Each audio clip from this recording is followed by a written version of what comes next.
Olá, gente, eu sou o Michael, trabalho aqui na Day Trading Academy com o Marcelo e aqui estamos no final de maio. Eu quero dar mais uma retrospectiva para você, os eventos que têm afetado no mundo inteiro agora os nossos mercados financeiros, em que nós queremos investir, ganhar dinheiro. Nós podemos ensinar você a fazer isso, mas por enquanto, vamos lá, vamos ver os mercados.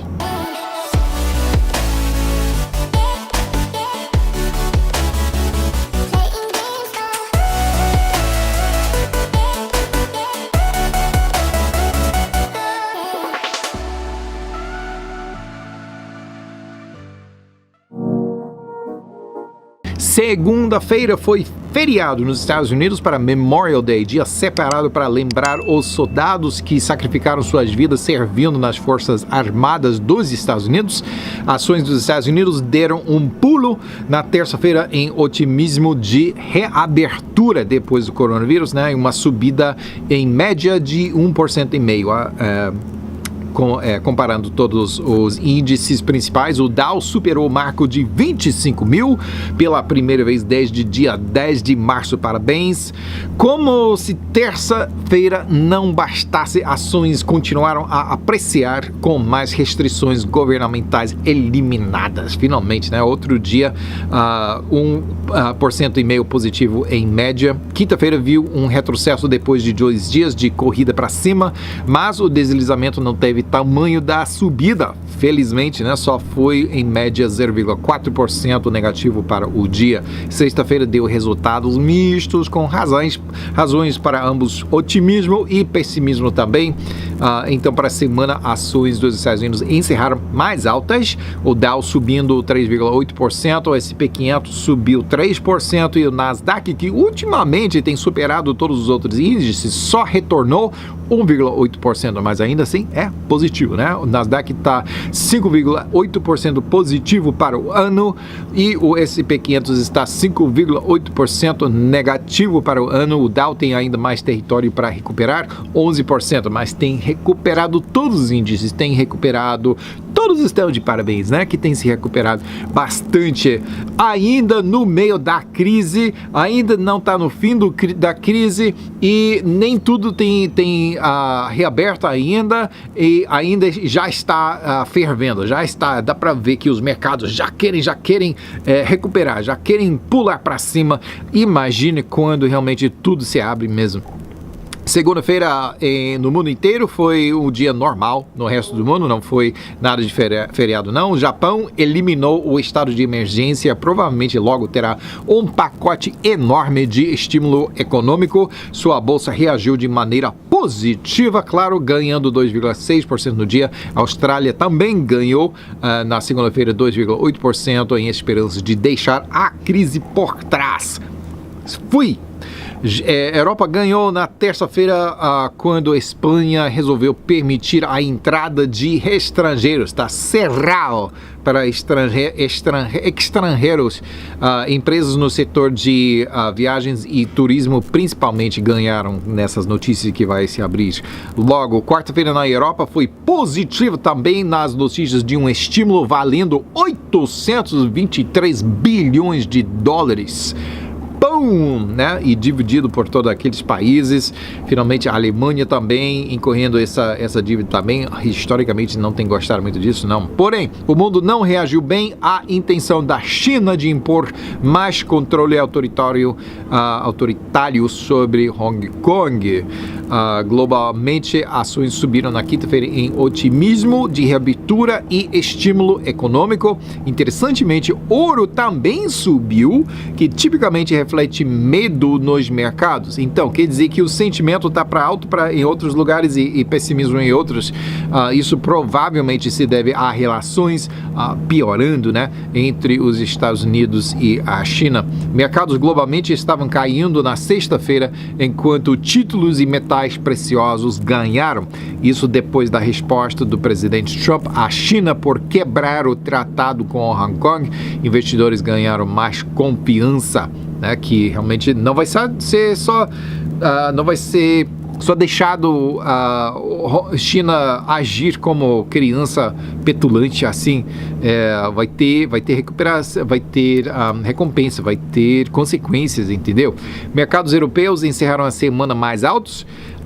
Espanha, França e Itália ganharam entre 5% e 6%, com a Espanha o vencedor da semana com 6%. O pior resultado foi Londres, que só ganhou 1,4%. Rússia, nem tanto, só subindo 0,9%, mas nunca sei aonde colocar a Rússia nessas categorias. Não pertence nem à Ásia, nem à Europa, perfeitamente, né? Das Américas, resultados mistos. A Bovespa ganhou pela segunda semana em seguida, subindo 6,4%. Vai Brasil, Zil. A Argentina finalmente está enfrentando a realidade da sua situação financeira e baixou 8,3% depois de várias semanas em situação financeira ruim pra caramba, mas ainda assim o mercado subindo pra caramba, né? E agora finalmente, isso não pode se continuar, não tem como. E finalmente, né, enfrentou a realidade e baixou. Da Ásia, todos os mercados subiram. Japão ganhando 7,3% positivo para a semana. Não é de se surpreender que Hong Kong teve a semana pior de toda aquela região, mas ainda assim conseguiu ganhar para a semana 0,2%. Bitcoin conseguiu subir um pouquinho, só 3,6%. Não está sendo muito ativo esses dias. Agora, 3,6% é nada mal, né? Mas com a volatilidade, isso é pouca coisa. Volatilidade normal de Bitcoin. Estamos seguindo aquela situação econômica na Argentina. O peso está sendo artificialmente mantido em uma forte posição de câmbio.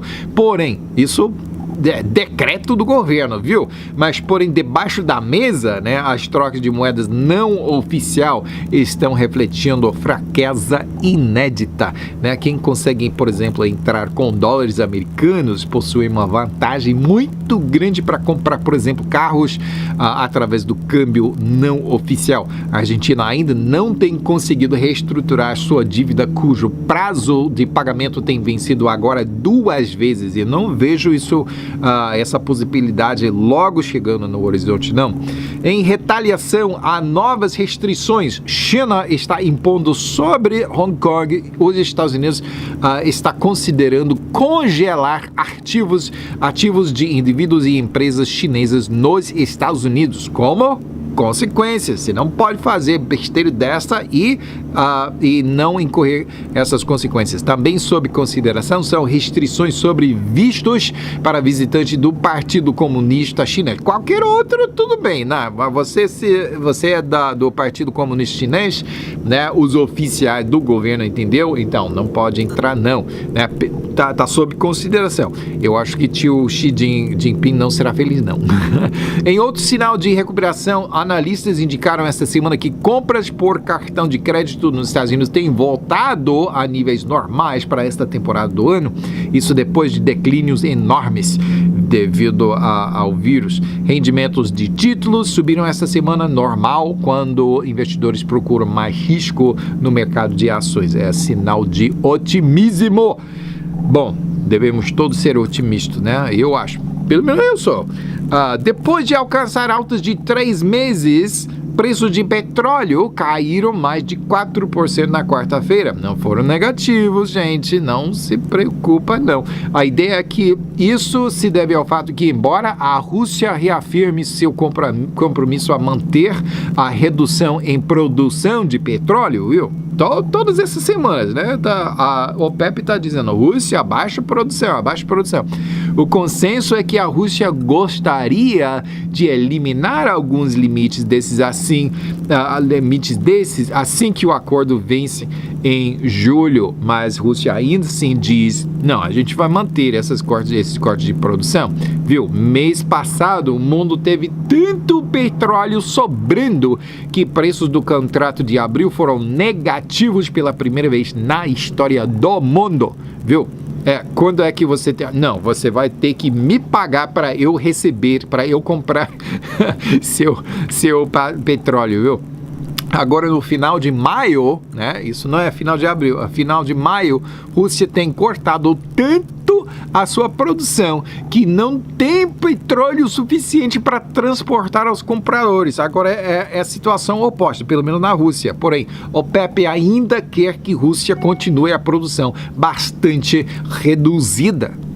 Situação difícil chegando outra vez. Fique de olho por aí. Petróleo ganhou esta semana. WTI dos Estados Unidos subiu 6,6% para $35,49 por barril. Brent Internacional subiu 7,6% para $37,84 por barril de petróleo. Bruto, viu? Metais preciosos com resultados mistos para a semana. Ouro acabou perdendo 0,2%, encerrando em $1.729 por onça. Prata ganhou 3,8%, finalizando a semana em $17,95, quase $18. Quando é que nós temos visto prata tão cara dessa forma? Não é muito tempo, não. E já há muito tempo pessoas estão dizendo, prata, o preço está tão baixo que não dá, vai ter que fechar a produção, que vai aumentar a demanda, viu? Devido à oferta que está baixo, que o preço vai subir. Agora, quanto mais que vai subir, não sei, eu pelo menos não fiquei nesse trem, né? eu deixei sair da estação, já fui, não sei se quanto mais que vai viajar. O tratado que China e o Reino Unido assinaram em 1997, viu? 1997 declara Hong Kong uma cidade autônoma, ainda permanecendo dentro da China. Situação um pouco esquisita. É comumente descrito como um país, dois sistemas, e era para valer 50 anos, quer dizer, de 1997 até 2047. Ainda faltam 27 anos, mas China agora está quebrando o tratado, ou quer dizer, anunciou que está planejando fazer isso, antecipando o retorno do território ao controle inteiro do resto do país. Policiais na Hong Kong atiraram a manifestantes nesta semana com balinhas de pimenta e prenderam mais de 300 manifestantes, né, quando milhares de manifestantes foram às ruas na quarta-feira contra a legislação proposta pela China. Tá ficando ruim por aí. De novo, o presidente Jair Bolsonaro verbalmente atacou o Tribunal Supremo Federal por investigar os seus apoiadores. Pelo menos assim que é reportado aqui nos Estados Unidos. Não sei da realidade lá atualmente, mas isso pelo menos está servindo para piorar as divisões profundas no país. Aqui no meu país, nos Estados Unidos, tem muitas dessas divisões profundas, e eu sei que o que a mídia, por exemplo, meus amigos no Brasil estão lendo ou assistindo na mídia, não é exatamente a realidade da situação que nós vemos por aqui. Então não vou comentar mais sobre essa situação do presidente no Brasil. O Brasil passou por uma perda líquida de mais de 763 mil empregos no primeiro trimestre. Caramba, é muito, né? E o quarto trimestre de 2019 e o início de 2020 eram fortes, né? Muito otimismo, muitos empregos sendo gerados. Porém, mais de 1 milhão de empregos foram eliminados em março e abril devido à chegada do coronavírus. Infelizmente, provavelmente vai ficar ainda pior antes de melhorar. Tomara que melhore soon. Logo entrou inglês na praça. O Banco Central de México prevê uma contração econômica em 2020 por até 8,8%. É muito, gente. Singapura está vivendo uma segunda onda do vírus, que é temido por todo mundo, né? E tendo que abaixar outra vez a previsão do seu PIB, agora para 4 a 7% negativo para 2020. Também não é pouca coisa. Nos Estados Unidos, o primeiro trimestre retornou um encolhimento de 5% anualizado no PIB, mas já sabemos que depois dessa recuperação vai subir, né? Então, realmente, não tem sido, por mais que seja ruim, não tem sido muito mal por aqui. Pior trimestre, isso é pior trimestre desde o quarto trimestre de 2008, nos fundos da crise financeira. O coronavírus agora tem matado mais de 100 mil pessoas nos Estados Unidos e esse número está aumentando. Porém, há boas notícias. Graças a Deus, né? Embora os números ainda sejam altos demais, o número de novos desempregados continuou a baixar pela 10ª semana em seguida. Novas hipotecas para casas aumentaram muito na semana passada pela 6ª semana consecutiva, um acréscimo de 54% desde o início de abril, quando quase toda a operação foi encerrada, né? Indicando que talvez o setor de construção de casas vai lidar a recuperação econômica. Vamos ver. Outro sinal de recuperação, esta vez na Europa, é que a demanda para energia na Itália tem voltado a 88% do nível médio dos últimos 3 anos. Não é coronavírus, não. Eu acho que um bicho entrou na minha garganta, né? Bom, que a recuperação continua, né? Boeing divulgou em abril que vai eliminar 10% das suas 160 mil vagas de emprego mundialmente. American Airlines vai reduzir suas vagas por 30%. E uma empresa da qual eu nunca ouvi, Zoox, está desenvolvendo táxis robôs que se pode chamar através de um aplicativo tipo Uber, só que não tem motorista, né? Legal, mas adivinhe quem gostaria de adquirir Zoox? Amazon, interessante, ó, fique de olho, talvez tenha algumas oportunidades de investimento por aí. Na busca constante para energia verde, Mako Energy, Mako é o tipo de tubarão da Sydney, Austrália, está projetando turbinas submarinas entre 2 e 4 metros em diâmetro. Uma turbina em água corrente é capaz de produzir energia suficiente para 20 casas, talvez haja aí oportunidade para investimento, viu? Faça a sua própria pesquisa. Agora, eu, morando no Rio Amazonas, né, por vários anos, eu morei num barco e lidando sempre com essa correnteza, a dificuldade de trazer energia para dentro do barco, eu sempre estava maquinando, como será que eu posso aproveitar dessa correnteza para gerar energia, botar uma turbina e um alternador e, poxa, eu nunca fiz, mas parabéns, Marco, e vamos ficar de olho, né? Era para ser terça-feira, esta semana, o lançamento de um foguete privado levando astronautas americanos de solo americano pela primeira vez desde 2011. Recentemente tem sido sempre da Rússia, né? Aliás, a primeira vez na história para foguete privado, esta vez da SpaceX, né? Para levar astronautas. Por acaso, eu estive na Flórida e na terça-feira eu resolvi ir assistir em pessoa. Vamos assistir esse foguete, só que houve alguns temporais na área que causaram que o voo fosse adiado para sábado, que é hoje, né, quando eu estou gravando esse vídeo. O lançamento deu tudo certo e os astronautas agora estão nesse momento em órbita para algumas horas antes de proceder para a Estação Espacial Internacional. Parabéns, boa sorte. Alô, por aí. Agora, das linhas aéreas entrando em falência é a vez da Latam, a antiga TAM, que casou com LAN, a linha chilena, né? É a maior linha da América Latina, mas não vai embora por enquanto, né? A falência oficial vai permitir uma reorganização com credores para facilitar a sua continuação. A Alemanha, eu recebi alguns e-mails da Latam dizendo, olha, não entre em pânico por aí, a gente vai cuidar, né, das suas passagens e tal. A Alemanha finalizou um acordo para um resgate financeiro da Lufthansa, maior linha aérea da Europa. França agora é maior destino para investimentos internacionais na Europa pela primeira vez, superando agora Reino Unido e a Alemanha. Interessante. Nos Estados Unidos, um alicerce da nossa liberdade é a essência, a essência da nossa sociedade é o discurso livre, poder falar qualquer coisa, mesmo que seja besteira, e não ser botado no prisão, né, na cadeia só por causa disso. Bom, para indivíduos, muito bem, mas eventos recentes têm mostrado como fontes de discurso que ficam muito acessados podem adquirir um tipo de monopólio. Estou falando tipo Facebook e Twitter, né?